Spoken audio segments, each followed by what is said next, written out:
नमस्कार, आप देख रहे हैं सुजय समाचार। मैं हूं आपके साथ मनोल राजपूत। सुजय से स्पेशल में आपका स्वागत है। देखिए एक खास रिपोर्ट।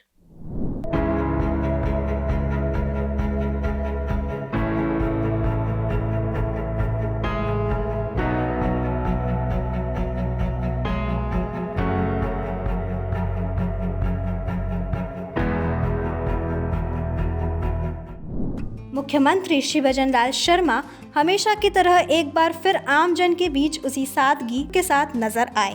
मौका था प्रधानमंत्री श्री नरेंद्र मोदी के मन की बात कार्यक्रम की 129वीं कड़ी का, जिसे मुख्यमंत्री ने ओटीएस स्थित निवास पर आम जनता और जनप्रतिनिधियों के साथ सुना।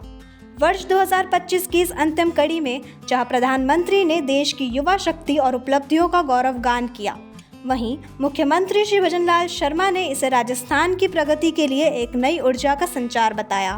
मुख्यमंत्री का यह साथ दर्शाता है कि प्रदेश की सरकार न केवल केंद्र के विजन को समझती है, बल्कि उसे जन जन तक पहुंचाने के लिए प्रतिबद्ध है। प्रधानमंत्री श्री नरेंद्र मोदी ने रविवार को मन की बात कार्यक्रम की 129वीं कड़ी में देशवासियों को संबोधित किया। प्रधानमंत्री ने अपने संबोधन में वर्ष 2025 में देश को विभिन्न क्षेत्रों में मिली उपलब्धियों और सफलताओं का जिक्र करते हुए उम्मीद जताई कि वर्ष 2026 विकसित भारत के संकल्प की सिद्धि में महत्वपूर्ण पड़ाव साबित होगा। 2025 ने हमें ऐसे कई पल दिए जिन पर हर भारतीय को गर्व हुआ। देश की सुरक्षा से लेकर खेल के मैदान तक, विज्ञान की प्रयोगशालाओं से लेकर दुनिया के बड़े मंचों तक, भारत ने हर जगह अपनी मजबूत छाप छोड़ी। इस साल ऑपरेशन सिंदूर हर भारतीय के लिए गर्व का प्रतीक बन गया। दुनिया ने साफ देखा, आज का भारत अपनी सुरक्षा से कोई समझौता नहीं करता। ऑपरेशन सिंदूर के दौरान देश के कोने कोने से मां भारती के प्रति प्रेम और समर्पण की तस्वीरें सामने आई। लोगों ने अपने अपने तरीके से अपने भाव व्यक्त किए। साथियों, यही जज्बा तब भी देखने को मिला जब वंदे मातरम के 150 वर्ष पूरे हुए। मैंने आपसे आग्रह किया था कि हैशटैग वंदे मातरम 150 के साथ अपने संदेश और सुझाव भेजें। देशवासियों ने इस अभियान में बढ़ चढ़कर हिस्सा लिया। मुख्यमंत्री श्री भजनलाल शर्मा ने इस अवसर पर कहा कि प्रधानमंत्री श्री नरेंद्र मोदी के नेतृत्व में वर्ष 2025 में राजस्थान सहित संपूर्ण देश ने विभिन्न क्षेत्रों में सफलता के नए आयाम स्थापित किए हैं। उन्होंने कहा कि प्रधानमंत्री मन की बात कार्यक्रम के माध्यम से देश की प्रगति का सफर हमसे साझा करते हैं। प्रधानमंत्री ने अपने संबोधन में कहा कि देश ने वर्ष 2025 में अंतरिक्ष, विज्ञान, तकनीक, खेल, पर्यावरण सहित विभिन्न क्षेत्रों में महत्वपूर्ण उपलब्धियां हासिल की। उन्होंने कहा कि प्रयागराज में महाकुंभ के आयोजन और अयोध्या मंदिर में ऐतिहासिक ध्वजारोहण ने हर भारतीय को गौरवान्वित किया। वर्ष 2026 में देश नई उम्मीदों और संकल्पों के साथ आगे बढ़ने को तैयार है।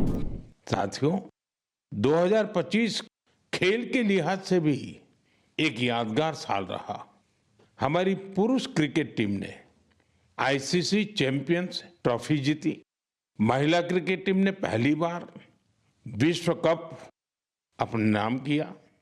भारत की बेटियों ने women's blind T20 world cup जीतकर इतिहास रच दिया। एशिया कप T20 में भी तिरंगा शान से लहराया।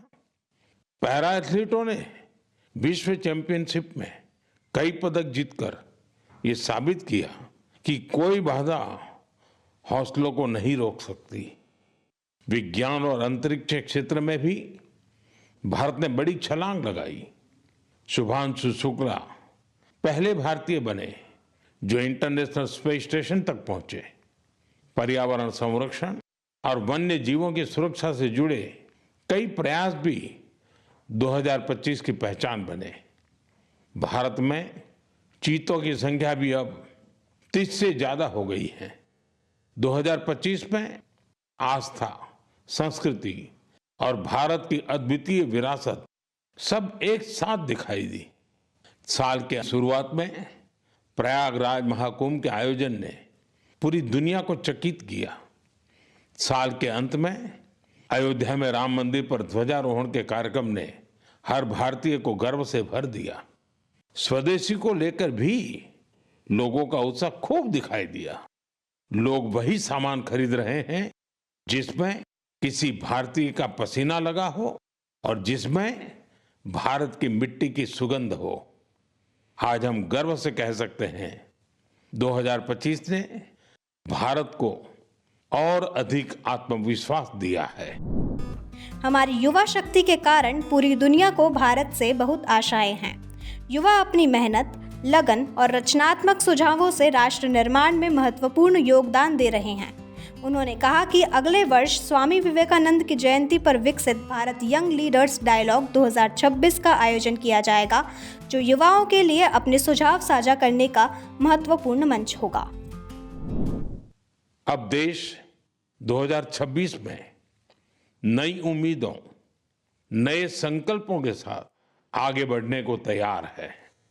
मेरे प्यारे देशवासियों, आज दुनिया भारत को बहुत आशा के साथ देख रही है।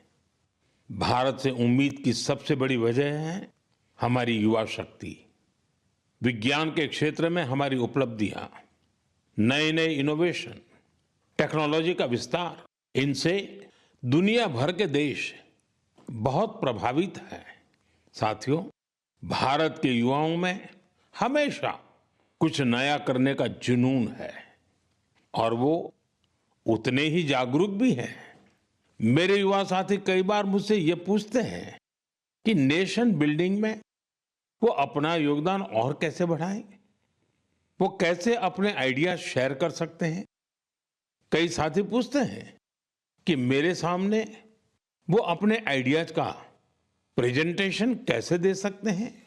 हमारे युवा साथियों की इस जिज्ञासा का समाधान है विकसित भारत यंग लीडर्स डायलॉग।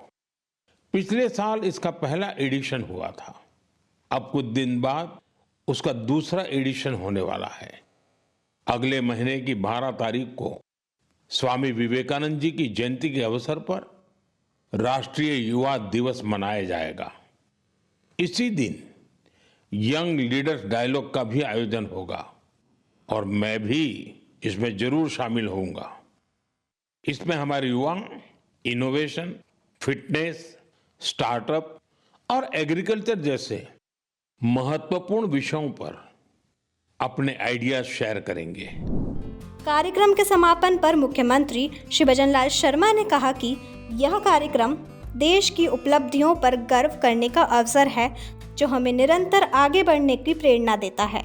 उन्होंने स्पष्ट किया कि साल 2025 की सफलताएं महज एक पड़ाव है। असली लक्ष्य तो साल 2026 में विकसित राजस्थान के संकल्प को नई ऊंचाइयों पर ले जाना है।